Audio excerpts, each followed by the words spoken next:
On parlait bien entendu du vice-doyen de la faculté de médecine de l'université de Tchang, en la personne du docteur Sanou Sobze, qui fait énormément les choses pour les jeunes étudiants là-bas, pour les déplacer du NOZO à travers son association PIPAD. Eh bien, félicitations encore à vous, le docteur Sanou Sobze, qui d'ailleurs, pour la célébration des funérailles du chef Otto, il y aura une belle journée consacrée à la journée. Ce sera une journée italienne, oui, une journée italienne, le 13 décembre. Ce sera un moment exceptionnel, c'est ça, très chaud de ce côté. Et d'ailleurs, on aura également la présence de Madame Nadia Nubuo, qui est responsable de l'hôtel Beau Palace du côté de Tchang. Vous avez le bonjour, le Canal Matin. D'accord. On va maintenant s'intéresser à la session Regard sur l'actu. Vous savez, cette session qui décrypte l'actualité camerounaise et africaine. C'est une signature de Monsieur Patrick Christian Dobo. Patrick Christian Dobo qui ce matin a décidé de s'intéresser à l'activité des mototaxis. Entre soulagement et inquiétude, on ne sait plus véritablement où donner de la tête. Et il va aussi jeter son regard sur ces incendies à répétition dans nos marchés, sur le désordre urbain, mais aussi sur les glissements de terrain qui sont plutôt légion au Cameroun. Bonjour, Monsieur Patrick Christian Dobo. Bonjour à toi, Soflane, et bonjour à Thierry Carole. Bonjour. Bonjour à nos téléspectateurs. Vous me permettrez de rester dans le concert de ce happy birthday pratiquement collectif. Et vous savez, on a souvent l'habitude de dire, des journalistes ou des animateurs, que quand ils apprécient trop quelqu'un, peut-être c'est parce qu'il a la faculté de leur apporter quelque chose. Mais il faut à des moments qu'on reconnaisse aussi qu'il y a, dans le concert d'incertitude qu'on a, il y a quand même des compatriotes qui tirent leur épingle du jeu. Tout à fait. Et Serge Julien Abouem en fait partie. Nous qui avons pratiqué le volley et qui suivons cette actualité-là, on peut le reconnaître. Moi, ce qui me marque surtout, c'est l'investissement sur la pépinière des jeunes. Nous faisons une petite expérience qu'on est en train de développer du côté du collège Vogt. Il y a d'autres centres comme ça là. Et c'est ça qui peut permettre aujourd'hui de voir que les équipes nationales au niveau continental arrivent quand même à s'imprégner. C'est vrai que la classe mondiale demande encore un peu plus de travail, mais on voit très bien que le Cameroun a atteint un niveau sur le plan du continent et commence à tutoyer même les grandes équipes. Et ça, c'est un travail qui permet de reconnaître que la pépinière est aussi entretenue. Et on peut lui tirer un coup de chapeau. Parce que beaucoup de disciplines, sans forcément avoir des moyens, que les autres ont, il arrive à ces résultats. Voilà. Je crois que c'est aussi ça le management du sport. Je pense que dans une discussion avec Aimé Moukoko, je disais, les autres présidents des fédérations, des autres disciplines, devraient prendre l'exemple sur M. Serge Abouem. C'est-à-dire que travailler, se dire, il faut vraiment avoir la relève demain, il faut vraiment faire des choses comme elles doivent se faire. Et non pas toujours penser à ses intérêts. Des générations spontanées. Pour y parvenir, il faut d'abord la chance. Il faut être passionné. Il faut être passionné. Oh oui, c'est un grand passionné celui-là. Je me demande souvent comment... bon, c'est un autre sujet. Bon, on va s'intéresser à tout à fait autre chose. J'allais parler de son épouse. Bon, on va démarrer par un mot sur l'activité des mototaxis. Monsieur Patrick Christian Dobo, on l'a dit tout à l'heure, c'est entre soulagement et inquiétude. Et il est devenu bien difficile de contenir ces conducteurs de mototaxis, surtout lorsqu'ils sont en masse. Oui, lorsqu'ils sont en masse ou lorsqu'ils sont impliqués dans une situation qui met en mal la compréhension de deux parties. Et quelquefois, ils sont une partie de cette situation difficile. Écoutez, ce n'est pas nous qui le disons. D'ailleurs, les événements récents de Yaoundé nous le démontrent. C'est devenu compliqué. Certains ont même envie de dire que notre société a peut-être fabriqué un monstre qu'elle n'arrive plus à contrôler. Quand on l'a dit, ce n'est pas pour stigmatiser de façon totalement négative, c'est-à-dire l'impact de cette activité dans notre société. Mais ce qu'on doit reconnaître, c'est qu'il est de plus en plus difficile de faire respecter la norme ou tout simplement de voir dans cette activité un déroulement qui se limiterait au soulagement et peut-être à son apport positif dans l'offre en matière de transport dans les zones urbaines. Écoutez, il y a quelques années, on pensait que c'était une activité exclusivement réservée aux zones rurales qui avaient du mal peut-être sur le plan de la structuration des accès dans ces zones. On avait une spécificité de cette activité aussi dans les parties du septentrion de notre pays, c'est-à-dire le Grand Nord, même si certains n'aiment pas trop cette appellation, les régions de l'Adamawa, du Nord et de l'extrême Nord.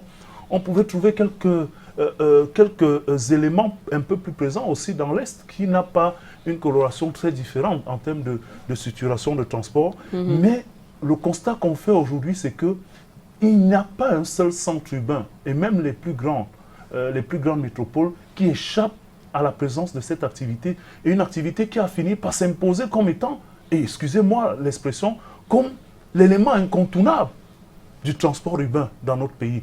Et dans ce concert-là, les acteurs de ce secteur d'activité imposent leurs lois, non seulement aux usagers, mais imposent presque leurs lois. On a l'impression d'avoir un petit État qui a conçu ses lois et ses règles, parfois très difficiles à comprendre sur le plan du comportement belliqueux, sur le plan justement de l'incivisme dans justement la République en elle-même.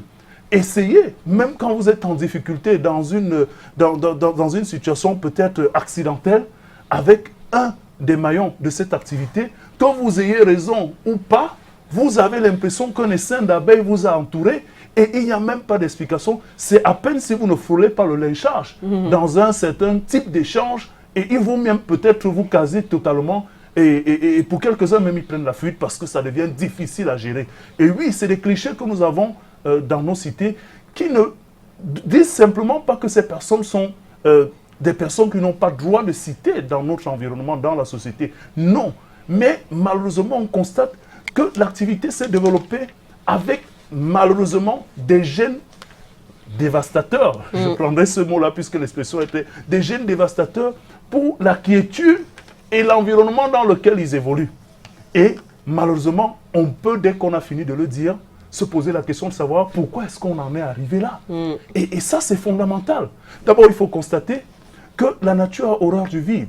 Les politiques publiques ont un grand mal, ou tout au moins n'ont pas réussi à apporter une réponse efficace à la question du transport en zone urbaine et à la demande sans cesse croissante face au développement et à la démographie de nos cités. Oui, les politiques publiques sont questionnables parce qu'elles ont laissé un espace, un vide qui a été récupéré par cette activité. Et surtout aussi parce que la question du chômage a drainé pas mal de jeunes dans ce secteur. Il faut le reconnaître. En plus de cette question du chômage, reconnaissez que quelques-uns estiment qu'aller travailler pour quelqu'un ou faire la petite tâche quelque part, avec tout ce que cela demande comme soumission, il est plus facile avec sa moto de se retrouver avec un 10 000 francs, un 15 000 francs. C'est des facilités financières quotidiennes, malgré les risques. Et quelquefois donc, et d'ailleurs le psychosociologue Maurice Somo le disait, devant son engin, au guidon de son engin, on a comme l'impression psychologiquement d'avoir le destin des autres ou d'être maître de la situation parce que c'est nous qui conduisons, c'est nous qui décidons, nous faufilons où nous voulons, nous imposons notre rythme et lorsqu'on est en groupe avec les autres, ça devient plus facile encore d'imposer la loi de la masse. Donc voilà des situations que les pouvoirs publics ont laissées parce que justement n'ont pas apporté des réponses efficaces. Et deuxièmement, l'encadrement de cette activité est venu tardivement et un encadrement qui semble ne pas être efficace parce qu'il ne s'agit pas d'asphyxier ce secteur d'activité justement de taxes et autres, mais de le réguler, de lui offrir un espace contrôlable.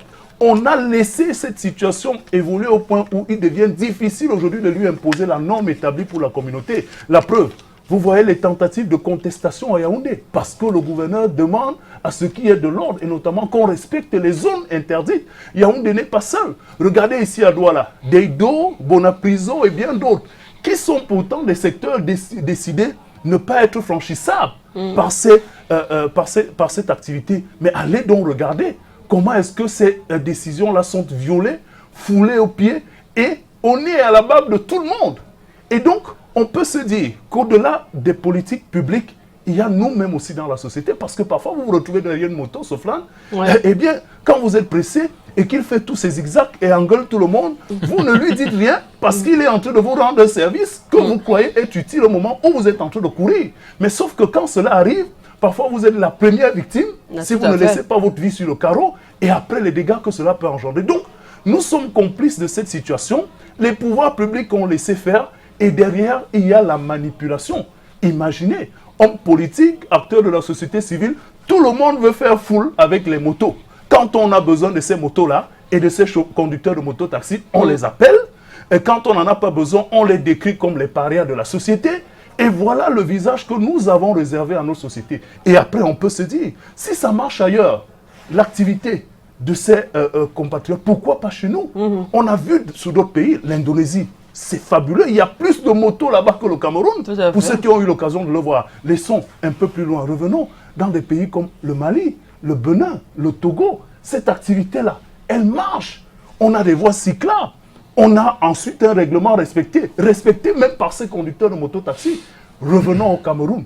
Cette activité est plus régulée dans la partie septentrionale.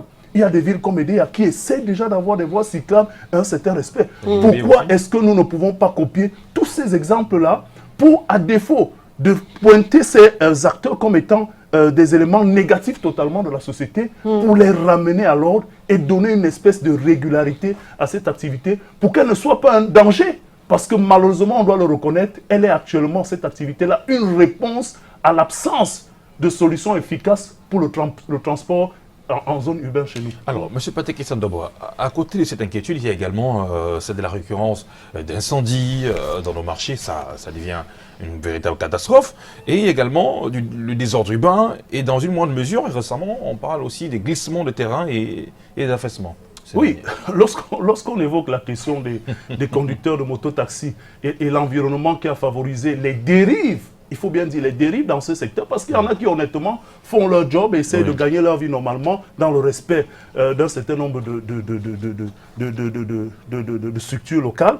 Mais on peut se dire, lorsqu'on regarde cela, vous avez évoqué le désordre urbain. Vous allez en Dokoti, on a des campagnes. Vous allez ici au marché New Deido, on a des campagnes, des sous-préfets, des préfets qui sont descendus, des gouverneurs. C'est pareil, quelquefois à Yaoundé, où vous allez à des endroits où on a déguerpi des personnes, on a dégagé la voie, vous revenez 2 semaines, 3 semaines après, c'est peut-être même plus intense que précédemment. L'argent du contribuable y est allé, de l'énergie a été dépensée de ce côté-là. On se demande pourquoi la récurrence de ce désordre urbain et pourquoi est-ce qu'il est difficile de l'éradiquer ou tout au moins de le réduire. Vous parlez de glissement de terrain. Écoutez, on ne peut peut-être pas, pour ceux qui relèvent des catastrophes, en parler avec aisance. Mais pour ceux qui peuvent donner des actions de prévention, on peut s'interroger. Parce qu'il y a le regard de l'homme. C'est un processus évolutif et qu'on a vu arriver. Et malheureusement, quand il arrive au niveau d'une catastrophe, on se demande si on n'aurait pas pu éviter. Vous avez donc tout cela et vous avez ces incendies. Le marché Mbopi vous a servi un dernier exemple. Ne parlons pas du marché Congo, de tous ces autres marchés où vous voyez effectivement comment les espaces sont réduits, les branchements électriques sont la chose peut-être la plus efficace pour comparer à une toile d'araignée. Vous avez l'impression que tout cela est finalement acté par rapport aux victimes, d'abord elles-mêmes, mais les pouvoirs publics qui regardent, et nous-mêmes qui nous plaisons d'y aller, et parfois même qui donnons les moyens à ceux de nos compatriotes, familles et autres qui sont dans ces différents secteurs pour le faire. Le problème, c'est que, et malheureusement, ça n'est pas faire une insulte à nos compatriotes, nous avons l'impression que les Camerounais, et nous tous, nous avons une mentalité désordonnée.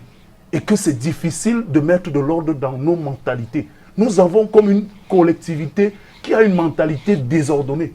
Difficile de dire aux gens que voilà ce qui doit se faire. Et malheureusement, la complicité des pouvoirs publics accompagne cette mentalité désordonnée.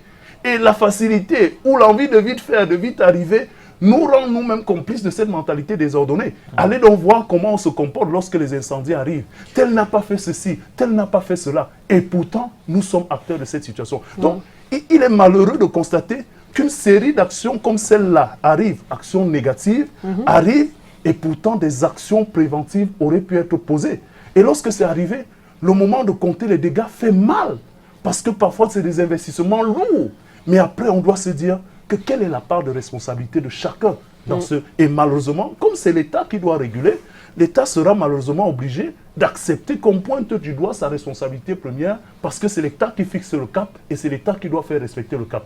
Voilà donc merci beaucoup, M. Patek Sandoboa, d'être passé donc ce matin pour évidemment votre numéro de regard sur l'actu. Chouchou. Oui, les gens adorent vraiment votre passage sur Canal Matin. Ils disent que vous êtes très brillant. Très éloquent aussi. Je préfère encore que ce soit les sujets que nous évoquions qui nous remettent en cause. Mais maintenant, les sujets que vous évoquez sont très importants. Mais maintenant, la manière à laquelle vous rendez ce sujet, c'est pas moi qui le dis. Hein. Moi, je ne fais que transmettre le message, M. Patrick Kisokobô. Si au moins chacun peut apporter sa pierre à la construction de l'édifice, tant mieux. Ce serait déjà ça. 7h passées des 54 minutes. Voilà. Nous retrouvons maintenant Madeco avec Samira de Palestine Téné. La Belle nous propose de créer une lampe multifonction.